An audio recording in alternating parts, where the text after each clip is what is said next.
This is Jay Frost, and welcome to How to Raise, the weekly CFRE accredited program from the Philanthropy Mastermind series, brought to you, of course, through the generous sponsorship of our friends at DonorSearch. And we won't be talking much about DonorSearch today unless our guests choose to mention them for some reason, but that's not for any lack of appreciation. This is the 10th season of Philanthropy Masterminds programming underwritten by the folks at DonorSearch.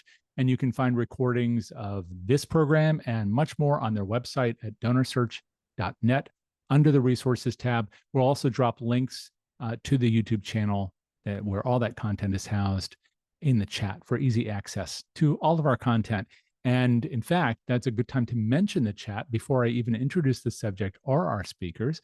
The chat is a wonderful place to say hello to us, of course, to our presenters today, and to one another. So I want to encourage you all to make use of that. It's a great place to maybe let us know which part of the country you're from or the world.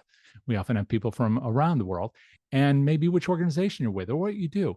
But do use that as a space to get to know one another and also to let our guest panelists today know that you are here. And I want to just thank, of course, one of our panelists who's already warming up that space, Courtney, but also Sharon from Springville, and Meg, who's coming in from St. Paul, Nadia from New York City, and let me see, Dara from New York City as well. So nice to see New York well represented today. Tim from Cleveland State. Hi there, Tim. And Aaron from Mission Blue. So it looks like we've got some activity right there. Please join them in saying hello. Also, we have and hello, Jonathan. We do have the Q&A, which we will be using throughout. It's a great repository for your questions, so we won't miss them. So if you do have questions, feel free to list them, not in the chat, but in fact, in the Q&A, and use the chat to talk or to chat and use the Q&A for those questions. So do use both of those throughout today. Now, of course, you probably know why you're here, but just in case you don't, or if you need reminding, today, our session is on capital campaigns or in this case, a question. Capital campaign, put on your own oxygen mask first. Great title for a great session. If you're planning a capital or comprehensive campaign, of course, the smartest first step is an honest readiness check before you invest a lot of time, resources, and probably money. So today's conversation will help you to identify gaps early, build alignment across your team, and strengthen donor, volunteer, and stakeholder engagement so your campaign is set up for success. We're joined by two experts who have spent decades helping nonprofits achieve exactly that. First, a friend who's been here before, Ellen Bristol, founder of Bristol Strategy Group, which she launched in 1995 after a 20-year career selling mainframes for Fortune 50 companies, among other things. In the nonprofit world, she's best known probably for the leaky bucket fundraising assessment. So I know you've used it. You may not know it was hers. A long-running study of fundraising team productivity, and of course, for fundraising the smart way, which is here on my shelf. And her colleague, Dr. Courtney Laddusaw, lead consultant at Bristol Strategy and co-founder of Pepperdine University's Donor Management Certificate Program. She has over 13 years experience in the field, from small grassroots organizations to large internationals. And she brings expertise in strategy, analytics, reporting, organizational leadership, et cetera, et cetera. And as you can tell by her title, she has a doctorate in organizational leadership from Pepperdine as well. It's great to welcome you both here. Thank you so much for joining us today. Thank you for having us. It's great to have you, Courtney. And we can't hear you, Ellen, but I know you'll come off. There we go. I was just thanking you for that lovely introduction. Well, it's great to have you both here. And I know you've got a lot to share. And I'm going to participate a little bit with you. But first, I wanted to see if there's anything that you'd like to shout out in the chat, maybe before we begin, anything that'd be helpful for you to know about who's in our audience, or maybe a question that will generate some information for you as you begin. You know what might be fun is if people can tell Courtney and me, have you ever run a capital campaign? Have you run one capital campaign? Have you run several? Are you planning to run your first? That would be really interesting to us. Yes, absolutely. And I've been behind a couple capital campaigns myself, but it'd be wonderful to find out who is in the midst of one or has run one before. So please let us know that right in the chat. That would be really helpful. Courtney, anything else you'd like to know from our audience today? I think that's a great question to start with. I'm sure there'll be more as we continue on through this conversation. Absolutely. And we do see some answers right here. So I'll just share them so that those who are watching the recording later know. So let me see, we have from a number of people who have run a capital campaign at the start of their first timing in a capital campaign, in the middle of one, have run two smaller ones, in the early planning stages for their first campaign. And let me see, doing a campaign sprints on two projects rather than major full-blown campaign. That's interesting too. I'm sure you'll touch on that today. And let me see, this is the first time campaign for our organization, have done one other before a few years ago, planning their first campaign at another organization for the first time in over 20 years. It's pretty interesting. And now, and there's a campaign right there for $100 million. So that may be the winner of the goals in this group. I'm not sure. But anyway, lots of different experience right here in the group. Oh, that's really great. So we have a short deck, and we really like to have conversations when Courtney and I do these kinds of things. So please feel free, for the sake of time, please feel free to chat your question or comment at any point, and Jay might pop in with a question or read a question from one of our from you guys in the chat bot. As Jay said, we called this presentation Capital Campaigns. Put on your own oxygen mask first. And we wanted to do that because, you can go ahead, Court. We wanted to call it that because we all know that successful campaigns begin with thorough internal preparation. And those of us who have been on a plane more than once in our lives are already tired of this flight attendant saying, put on your own oxygen mask first. But you really can't perform very well unless you take care of, in this case, yourself, means your nonprofit organization. So we see three broad steps to campaign success.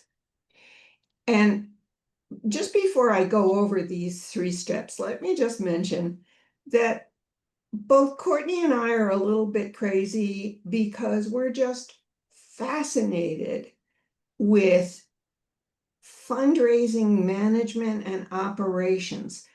What do you have to do internally to make sure your fundraising is productive and successful? And by productive, we don't mean working 9,000 hours a day. We mean working the least possible amount to have the best possible outcomes. So let's go over these three steps. And we're going to be getting into a little more detail as we go along. Campaign success really rests on your ability to have a robust, successful internal organization. So the first step is actually assessing those readiness. What is going on in your current organization, in its capacity, in its resources? Resources includes people, donors, and money, and other types of preparedness. The second and really important part that we think gets overlooked a little bit is to identify where the gaps lay. Where do people agree with each other or disagree with each other? What are the areas that should be strengthened before you launch your campaign?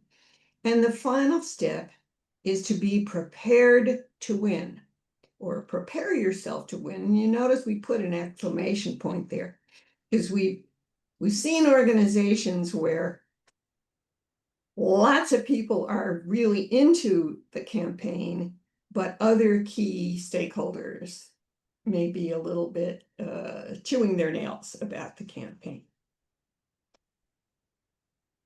So how do you know when you're ready?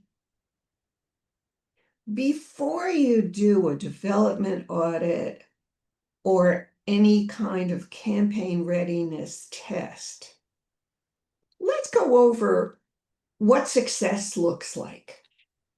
What are you trying to find out when you're doing a readiness assessment or development audit?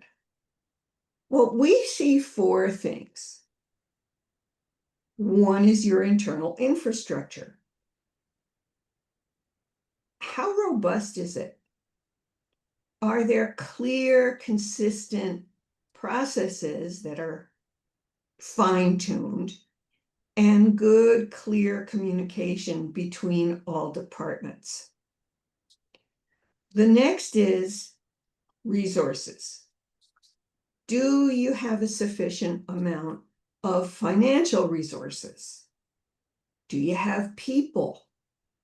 Is the campaign going to be a stretch for you to support internally? Do you have to bring in extra people? What about contractors and consultants and so on? All the various resources, including marketing, to sustain your efforts for over the multi-year period of any significant campaign. Then comes knowing that you have reliable donor relationships. If you're ready, your current donors are also ready. They know you, they're invested in your mission, and so on. And here comes one that we've found to be extremely important, and that is that leadership, including the board, is really bought in. They are willing to identify and to strengthen areas, especially areas that might not be totally obvious. That's a key thing, and I sometimes wonder if it gets sufficient attention. Any comments about this, Courtney, before we go forward? I'd love to add one to infrastructure. Another key area that we'd like to recommend as part of your readiness and assessing is, do you have the key protocol and procedures in place? For example, like gift processing. Have you thought about how you're going to thank the donors who are giving these large, significant gifts to your organization? Is it within 48 hours? Do you have naming rights? What is the whole plan and procedure about that whole processes? So when we are looking at your readiness, we want you guys to like literally be thinking about all these details. And sometimes it may seem overwhelming to be having, or a bit of a nuisance to be getting that minute, but having all these key pieces in place and all these ducks in a row will set you guys up for success. So also, thinking about your prospects research, how are you guys doing it? Is there someone doing it? But if you can continue to kind of really get all those plans and all those things in place, it will really help you when you go out to do your feasibility study, be ready to present donors on, starting to, ask them those questions as part of your study. You'll be really prepared internally to have really great conversations, and that you will know all of you guys are internally as a not only your staff, but your board, your committee, everyone is ready to launch this and to make sure that your community and your stakeholders are ready to support you. So that's why we're really wanting to hone in on really kind of reinforce how important readiness is. And yes, you will get a copy of the slides. So readiness assessments, in our opinion, go way beyond the donor base. Both Courtney and I have had some experience with capital campaigns where the readiness assessment was asking a few key stakeholders and senior people, do you want to run the campaign and what are you going to do with the money? That's not enough. And it's not enough to know what, the feasibility study is mission critical, but it's not enough.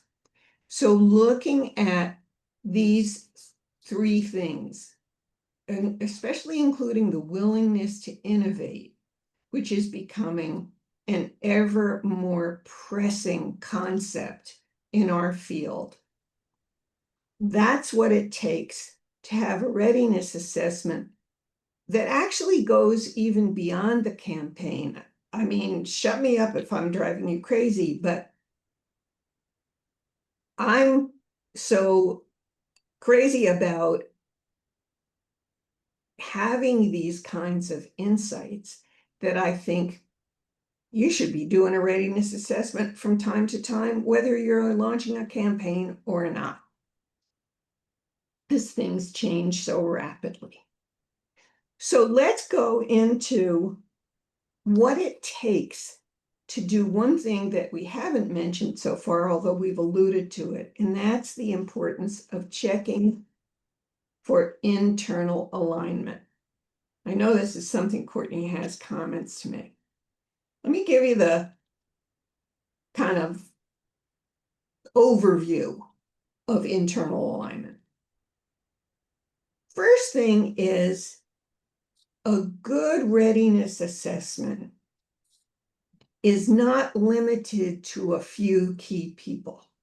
It's best if you get a broad diversity of insights from across the organization.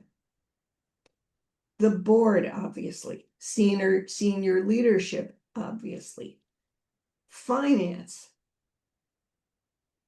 fundraising, especially those processes and principles that Courtney mentioned. Do we have a gift acceptance policy? Does it need to be updated? Do we have a process for thanking and responding, and so on and so forth? But find out from everybody, whether they're in fundraising or advancement or whatever you want to call it or not, what they think about the whole organization's readiness to move forward. And then you want to find where there is agreement. We want to see, if we're looking at different department heads or members of various teams or board members or whatever, where do they agree that they're ready? And where do they agree that they're not ready? And then we want to look for disagreements. You may have seen this in your own lives. The board members think everything is, peachy keen, dandy, wonderful. While the people on the ground doing the fundraising are tearing their hair out with frustration. Can you move to the next slide? I wanted to talk a little bit about these two things. And Courtney's going to jump in here. The gaps can be divided into what we call consensus gaps and divisive gaps. This stuff is important because if your readiness assessment turns up these gaps, especially the divisive gaps, what are you going to do about it? How do you identify it? How do you communicate about it? And how do you resolve the issues? Do you want to make any additional comments about this, Courtney? I think the key thing here is understanding, is the majority of people in consensus, or is the majority indecisive? So if you have a majority, then you guys are on the right track, and there might be some areas that you need to fine tune when it comes to internal alignment, fixing, any of your protocols, procedures, adjusting staff as necessary, making sure you have the appropriate budget in line, hiring the right people if you need to hire outside contractors and consultants. If the majority is not in alignment, then there are probably larger areas that are concerning that need to be really looked at, assessed, evaluated to see how you can shift and adjust to get the majority in favor for it. Um, I mean, yes, there are times when everyone 100% is on board, but I would say I don't know if that's really with most organizations because people have their opinions and may not fully be on board. And sometimes people just raise their hands because they don't want to be the outnumbered person. But in order to really be successful, you want to try to get as much alignment when it comes from your CEO to your administrative assistant. Because remember, that administrative assistant who might be answering the phone calls is the first touch point a lot of these people get with your organization. So that's you want to have them on board too, because you want a friendly, happy person answering the phone who's excited, who loves being there, who's passionate, who invokes that type of spirit when they're interacting with these, your stakeholders, your donors, and your other clientele. So really what we are trying to get you to think about is how do you get everyone together and on the same page to move forward to really ensure that you guys are having a successful campaign when you launch. There's one other thing I want to add to what you just said, Courtney. A lot of times the readiness assessment, correct me if I'm wrong, the readiness assessment might be a series of interviews with senior people in the organization. We think you're better off using survey technology to get answers to all the statements from all the people and then collate the data so nobody's head is sticking above the trenches, right? So we want to make every possible effort to allow people to voice disagreements. And that's very difficult when you're having live conversations. It's just human nature to make the person who's interviewing you think you feel great about something. I hope I'm making sense here. So we're really fans of using assessment tools. In fact, that's something we're known for. Yeah, and just to kind of elaborate on Ellen's point is from research, a lot of social norms and social expectations influence people's behaviors. So if you do interviews in a public setting, people might feel that pressure to want to join in because everyone else is doing it and they don't want to be the odd person out, even though they may disagree or there might be something that's actually of very high importance that they should be bringing up, but they don't want to because they don't want to be reprimanded be by their supervisor for having a negative comment or not being in alignment. So allowing a survey allows people that anonymous opportunity to answer freely without having to present that to leadership saying X, Y, and Z said this. It's all just collated into one master plan. And then, if there are some outliers, you obviously bring those up because you want them to be showing that there is some concern from, these outlier people, but you don't need to name them. Right, exactly. So now comes the really tough work. Doing the readiness assessment doesn't have to take forever, especially if you're using technology that allows you to create anonymous opinions or insights from across the holistic organization.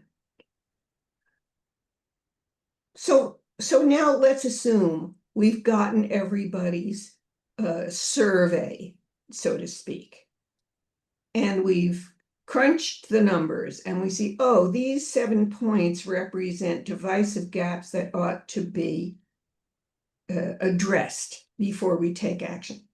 Well, maybe there are actually 27 gaps, but it's critical now to rank these gaps according to impact and urgency. So what do I mean by that? I'm going to make up an idiotic example. Let's say 37% of the respondents said they hated the color of the paint in the bathroom. This does not have a big impact for most people, nor represent significant urgency before you start a capital campaign. However, if there's a lot of disagreement about our ability to have a clean, orderly, and reliable process of gift acknowledgement and stewardship, then we got a real problem. So you can get together as a team to rank your impacts and say, okay, which of these impacts justifies remediation? Create a strategic roadmap or plan for addressing those gaps. Then, oh, and by the way, this is where you have to bring in your budgeting hat. Can you afford it? Take action. Invest in changing things, time or money. Maybe it's a technology problem. Maybe the gap is a simple reporting problem. One part of the organization simply isn't made aware through simple reports that such a gap, that such and such is going on. And if they did, the gap would go away. Maybe you need to hire or train staff, contractors, volunteers, who knows, whatever the gaps are that you've identified. And then, depending on what you found, it may be pertinent to modify your campaign goals. Maybe the campaign's launch date needs to be pushed out a little bit, drawn in a little bit, raised or lowered, whatever it takes. You can modify your campaign goals based on your readiness. To which we say, it's always better to wait than it is to run an unsuccessful campaign.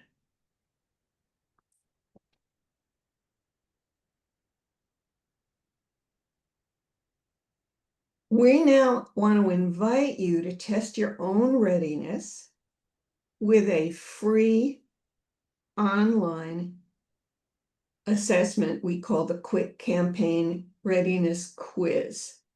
It takes 7 to 10 minutes to complete it. You get your results instantly. I mean, the second you submit all your answers, you get a report. And Courtney gets the majority of the credit for inventing it. Do you want to ask and add anything to what I've said thus far, Court? So with this readiness assessment, it's meant for you as an individual to kind of assess your organization. So it's an individual perspective versus what we've been talking about as kind of an organizational capacity assessment. So this is kind of just wanting to see, like, from your perspective, do you think your organization is ready? So it's really helping you to think about all of the key components that you will need in order to launch a successful capital or concept comprehensive campaign. There are a lot of the same foundational pieces. Yes, there are some variations in how you do things with campaigns, but overall, there's some same foundational pieces. But we really want to help you to think about, do you have all these things in a place? And as Ellen mentioned, there are a lot of resources out there that do have like checklists to help you like check, like, yes, we're doing this. Yes, we're doing that. Well, the great thing about this assessment is you actually get a score and it will tell you how well you scored compared to what other people are doing and being ready for it. And it will give you recommendations on what you can do to improve, and or if you are ready in that category. So there are different categories of the assessment that are assessing your organizational readiness. It will tell you, like, yeah, you're ready, like, in this area, but maybe you're kind of meh, you need to fix a few things in this area. So it will help you to kind of see where we are. And we highly recommend, like, if you want to have other people in your staff take it so you can see other people's opinions, because again, this is a very individualized, opinioned assessment. It's not, everyone's taking this. Everyone can take the same one, but we're not collating all the data. We're only looking at the individual's answers to the score. So at least it can help you guys kind of see if you're on the same page or if you're not, and maybe how to get into that eternal alignment once again. When we distribute the slides, these are live links. Jay, you've been kind of quiet. What do you think about this? Well, I'm just sitting here learning with you. I have a lot of thoughts and questions, but I want to make sure we make space for our audience too. So I want to Okay. invite people to join us in the Q&A if you have questions. We do have one there, and then I do have a few of my own. But is there anything else you want to share on this screen before we? No, Good. just our contact information. Good. Thank you for doing that. And Jack can also put that in the chat for those who are here with us live. And I know it looks like those are hyperlinked. So how would Yes. you prefer people to reach out to you to learn more about this kind of work? Is it to go to the website, to your LinkedIn? What's best? The website is the best resource, and you can make schedule time with Mhm. each of us on Calendly. Calendly.com, Ellen Bristol, Calendly.com, Courtney Laddusaw. And the website address also, if you just say that verbally, and then Jack can put it. Strategygroup.com. And Courtney just put it in there. Yes, perfect. Right. Thank you very much. Okay, Right. great. Well, if you want to take the slides down, maybe we can entertain some Yeah, questions. let's do that. And before we do that, I just want to let people know what's coming up in the series as well, so they have a moment to enter any questions as they digest all of this. We have this Friday, the PM podcast is welcoming David Callahan, who's the author, founder, and editor of Inside Philanthropy and Blue Tent Daily. He's going to be talking about all of his work in over the years in philanthropy, media, and politics. So you'll be interested to hear that wherever you like to listen to your podcasts. And then on Tuesday, that's on the Front Lines of Social Good show, Tuesday at 1 p.m. Eastern Time. We're going to be joined by Rod Davis, the author of Rich Expectations, Why Rich People Give. It's a new book put together by Rod and also Beth Breeze and one other author. You'll find that very interesting. He's going to talk about what they found. And then finally on this show, How to Raise, next Thursday, we have a session on igniting board potential with Brian Becker, founder of Leaders Edge. So now let's jump into this. I know that we had a question from Tim earlier who had asked if there's a general percentage, and I get asked this all the time, or dollar amount of the campaign goal that should be set aside or budgeted to support a campaign. Do you have thoughts on this? I mean, how much does a campaign cost, I guess is really the question. Oh, God. That's a tough one. I gotta say, first you need to know what it costs to operate your organization and deliver its services. You really have to have significant clarity on that. And then the next thing to ask is, what would it cost to operate your organization, assuming that campaign was successful? And this is one of the reasons I'm such a lunatic about managing the fundraising operation. So let's say you're running a $50 million nonprofit, but you're going to raise $100 million. And probably in that $100 million, you're going to build a building and put stuff in it that people use. Like maybe it's a part of a hospital or a dental school. I don't know. So whatever it costs you to operate your $50 million organization, what will it cost you to operate your $100 million organization? And I kind of work back there. Well, actually, if you're raising 100 million, what's it going to cost to operate a $150 million operation? And think through the cost of ownership of the expanded operation. And then you get into some fancy footwork about what does it cost? What's it going to cost us in terms of core mission support? How many people do we need to hire? What kind of credentials do they need to have? What are what do we need to do in terms of insurance and in terms of technology? I don't know. There is no easy answer to this, in my opinion. If I'm wrong on that, Courtney, do you have any thoughts on this when people talk about this, and they often ask about it in percentage terms? I remember back when I was with Jerry Panis, they would say 6 to 8%. You could figure that your campaign, just the campaign, not the rest of it, because I'm really glad, Ellen, you specified a lot of these other costs and the maintenance costs. We haven't even talked about endowments, but that's there too. But just to mount a campaign, they would say these figures. Do those figures have meaning, or what do you think about when you think about this? Similar to you, I've heard kind of in the industry, people would say about 10%. But again, I think that there's industry standards, but that does not mean it's actually a standard that will be relatable to your organization. To your point, Jay, and to Ellen, you need to figure out what is going to be how to budget appropriately. And to some of Ellen's points, it's like you got to think about staff, labor, time, additional costs, inflation. Because if you're doing a multi-year campaign, think about the economy. Like if we go into another recession, inflation, costs. Um, Also, right now with tariffs and labor, if you're doing a building, what are those additional costs for those, like not only physical labor of people building it, but also the materials? You're going to think about all those components and build an appropriate budget. And then I would think about what that, what is the budget for expenses and how much revenue is it going to take? And then assure you have some type of reserve set up too. I wish there was like a special number and we had some beautiful formula, but I'm sorry, every organization, some are, very small, to some of you guys are $1 billion nonprofits. Right.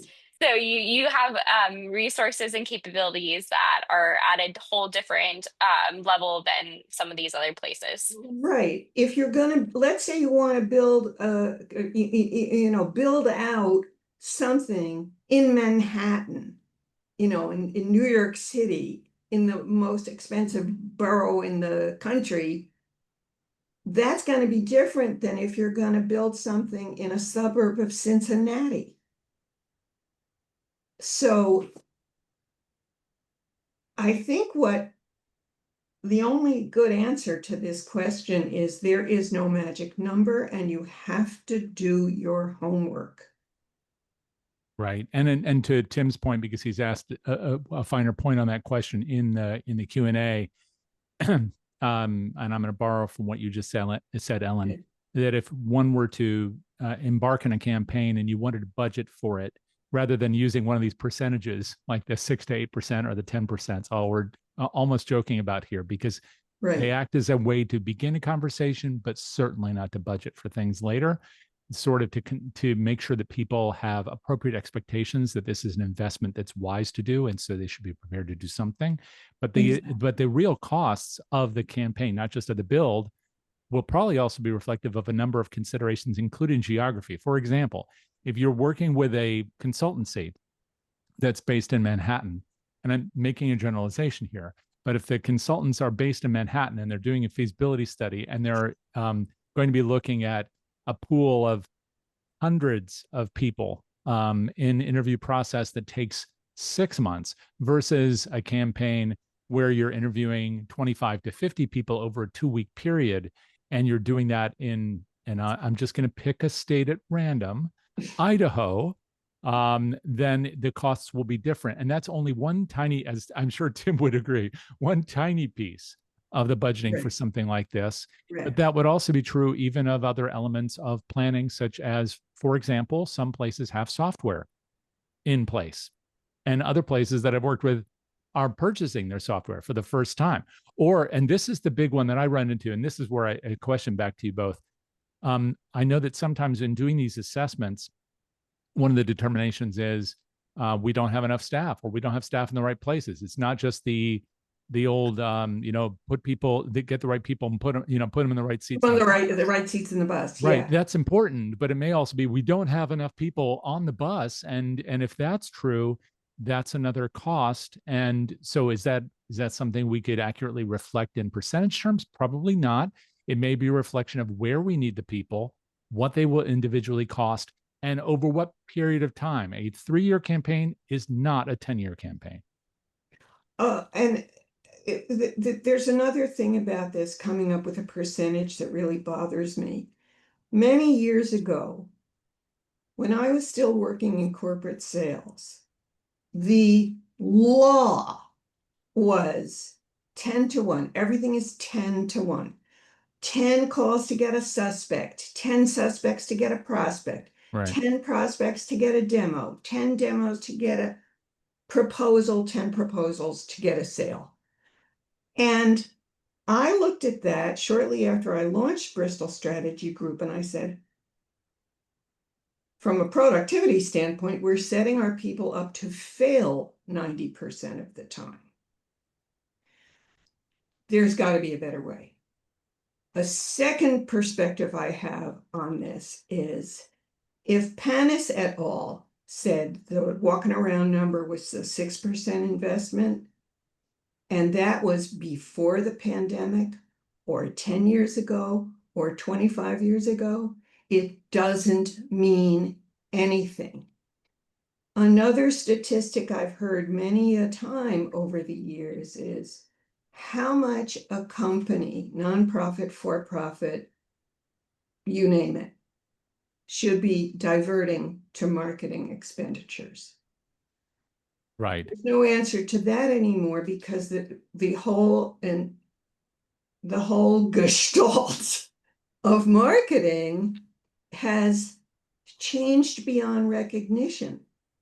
So you need more marketing. And even if you're using free platforms, there are people you have to have who write the materials and all that stuff. So I hate to make Tim feel bad about this. There's just no formula.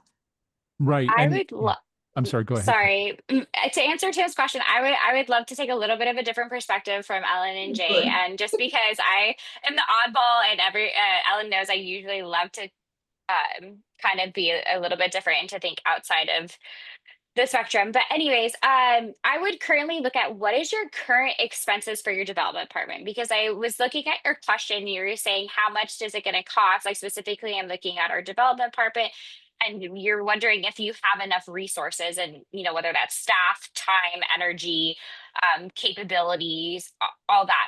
I would consider, if you want a magic number, please don't come shoot me if this is not the right magic number. I'm just going to, again, use standards and terms.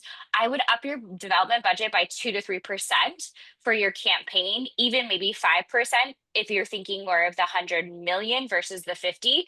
Because if 100 million is a bigger of a stretch, please raise your percentage a little bit higher. If it's the 50 million and it's not as big of a stretch, I wouldn't increase it as much. But also think about if you can bring in some more volunteer fundraisers, so you don't have to add more actual expenses to your budget. If you can get to the point that Ellen and I were making during the presentation, being innovative, if you can find some more board members, or if you're creating that capital campaign committee, bringing in more volunteers that are comfortable with soliciting gifts, that you can train them on doing that, that should help to alleviate some of the expenses that would incur. But I would think about inflating your budget more for a campaign and expecting that you are going to spend more. And unfortunately, as everyone knows, most of the time when you try to budget appropriately, there's always additional costs. So put in a buffer for additional costs, because no matter what, it always seems to happen. So those are my magic numbers and my recommendations. They don't work. You can come yell at me later. I think that's terrific. I think that's terrific. Thanks. I did want to say that that's probably the whole point really of doing an assessment, is not only, I would think, not only to find out, are you ready, but also in what ways are you closer to where you need to be, or where you think you need to be in order to undertake this big project. Do you have the staff that you need or not? If you don't, who would you like to add, and when, over what period of time? And then, of course, that may inform some of these budgetary choices. But I did want to ask you both about the assessment tool, which now everybody has a link to in the chat. So thank you, Jack, as well as Courtney for that. And I'll read it out for those who are watching this recording later, which is you can find that at quick campaign readiness test.scoreapp.com. And that's that 10-minute assessment that you talked about. And I think, Courtney, you were saying that you're not at least currently aggregating all those results, but you probably are getting a sense about things by just looking at them, at least anecdotally. So I was curious, are you seeing, as you look across different organizations that are utilizing that tool, are you seeing some things kind of emerge? For example, that organizations that are, that don't seem to have, I'm going to use the wrong terms here. I apologize. The sufficient readiness in one category or another. For example, staffing, because we're getting to that kind of through the back door talking about funding, but staffing is a huge piece of this, and it's dependent upon the efficiencies we create with respect to the size of the portfolio in a campaign. If we use the David Lively kind of thing we've talked about in the series before, we might only need 45 really terrific, well-qualified, very prepared individuals for a portfolio versus the 150 to 200 or more prospects in a less mature development office. So what are you finding as you look at all these things about where there is more or less readiness? We don't have a lot of data yet, but what we typically find is that areas of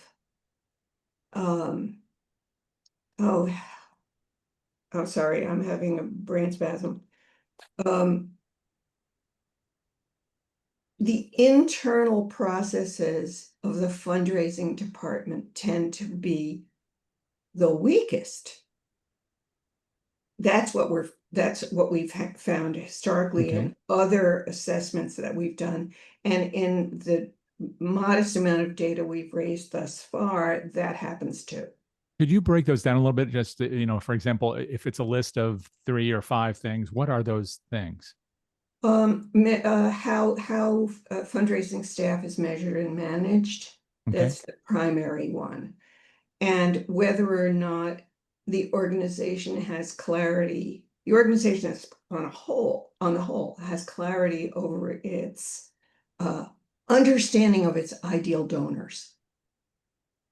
Those are 2 challenges we've observed in the 30 years we've been doing this kind of work. Yeah. Courtney, I don't know if there's anything you want to add to that before I ask a follow-up on that. Sure. Of course. So our assessment, we're kind of looking, it's kind of a funnel effect. So we want to look at really where your organization is doing as a whole, down to like communications, volunteer management, donor management, and campaign specific readiness. So, people forget that these are all key components to building a strong campaign. And to your point earlier, Jay, like if you don't have 45 well cultivated, well established, mature donors, it is going to be harder for you to be building those relationships with the wider pool to getting them primed to make a very large, significant gift, which you need for a larger campaign. So we really are helping people to start getting those wheels turning and thinking about all those components that are really necessary. And also, what do you define as a major gift? So $1,000 and you want to do $100 million campaign. Ooh, you may need to be reconsidering what a major gift is and how you define it at your organization, or redefining your campaign financial goal. So those are things that we really want to help nonprofits really ensure that they're making realistic goals so they can have a successful campaign. Yeah, that's so interesting about the amounts, because there are several things happening, a lot of things happening in our field, but especially right now, there's this focus on people who can give at a, let's call it principal gift level, which again is defined differently at different places. But the most significant opportunities, transformational opportunities for an organization. But that also means that there's probably 95% plus of a constituency that may or may not be touched at all. And we aren't just talking about what happens today. It's to go back to Tim's example, he's almost like a third panelist here. That if you're waging a 10-year campaign, you're probably not just thinking about what you can do tomorrow. You're thinking about what's going to happen 12 or 15 years from now. both to get I you to think your that's goal, but then to help the organization to do the things that you just alluded to earlier, Ellen, about the things that are really going to be happening 15 and 20 years from now, and the things that you start to build 5 years from now in a 10-year campaign. So for those who are now thinking, I didn't come to this session to hear about a 15-year cycle, I'm sorry. That's just the way these things go. And so for places that are thinking about that, I'm curious to know, will the assessments potentially, whether it's the quick assessment here that everybody has a link to, or this larger assessment that, in fact, you're giving one of these away today, will that help organizations to also say, what about the other 95%? yes. How? We look at your donor management, and we look at your prospecting, and we look at your your prospect research, we look at your donor management, we look at your budgeting, we look at your finances, we look at every entity of your We organization. look at the size of your portfolio. We don't look And into the portfolio, but we look at the size of it. Okay. and also communication strategies, marketing strategies. People forget like how you communicate and how you market to people is a huge component. Also, how do you manage your volunteers? And also, we segregate board and volunteers into two separate categories. So we are really like diving in really deep to get in there and to look at not only. So the beauty about feasibility studies is we get a lot of qualitative data. So that's people's perspectives, answers, lots of words. We also want to look at the quantitative data and blend it together. So we want to give you both perspectives. So that's the beauty of our assessments is we're looking at both to ensure you have a really strong internal infrastructure. So when you are doing that feasibility study and you're presenting out to, outward facing, you got all your ducks in a row inside. Yes. I have to ask you both maybe the ultimate question I try to ask everybody in one of these shows, which is the one thing. So if there was one thing that you wanted people to take away from this today, what would that one thing be? What's the one thing they could do that would really help them?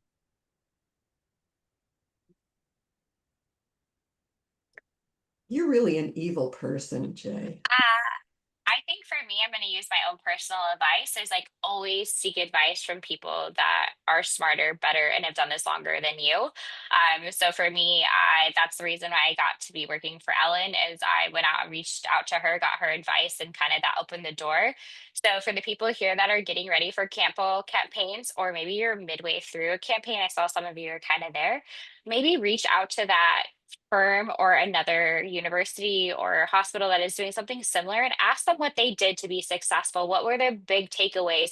What were the things they wish they would have known or could have done differently? Seek that advice because that will help you structure and build your plan to the best possible one that you can to try and be successful. And don't get me wrong, there will be road bumps and there will be some hiccups and things like that, but at least you can prepare for them and know how to like sidestep and shuffle and move forward again. I finally came up with my one. It took a minute. Be willing to be uncomfortable. Truly understanding the functions of a business, in particular a nonprofit business, which operates so much on heart. Be willing to be uncomfortable because sometimes the facts of the case will make you uncomfortable. When you were talking about a 15-year life cycle of a large campaign, that's a whole business career, 15 years. You aren't going to be the same person you were in year 15 that you were in year 1. You are going to face unanticipated stuff inside your organization and outside your organization. This year, artificial intelligence has swept us all off our feet. And only 5 years ago, we went through a global pandemic. Nobody was expecting either of those things, except a few lunatics in the AI space. So being humble, not allowing yourself to be thrown off course when the course itself gets thrown off, are really important elements in being fulfilled in your profession and having an impact on your mission. Thank you, Ellen, and thank you, Courtney, for all of this. Really appreciate it. I want to thank everybody who's with us here live, and also remind you to please take the 30 seconds to fill out your survey so you can be eligible to take one of these really robust assessments that they're kind enough to give away today. That's how we're going to be making the selection, or rather they will after the session today. I also want to thank, of course, Jack Frost, our producer. Thank our sponsor, DonorSearch. As always, really appreciate them. You can get a copy of this recording and share it with the other people who are asking these same questions by simply going to the DonorSearch site at donorsearch.net. After this session today, it's going to be posted there very quickly, and then also will be on their YouTube channel. And where can you get the survey, Melissa? Yes, you can get that by simply, as you log out today, you're going to see that survey pop up. So make sure you fill that out if you would. It also gives you a chance to do the thing that's so important, which is to let us know what you need to see and hear in the weeks and months ahead. We have 3 programs a week here. They're all built around you. And the only way for us to know what you need is when you tell us. So please fill that out or contact me directly, jay@donorsearch.net, or on LinkedIn. Always happy to talk. And again, our thanks to our 2 presenters and to all of you. We'll look forward to seeing you next time. Until then. Thanks, Tim.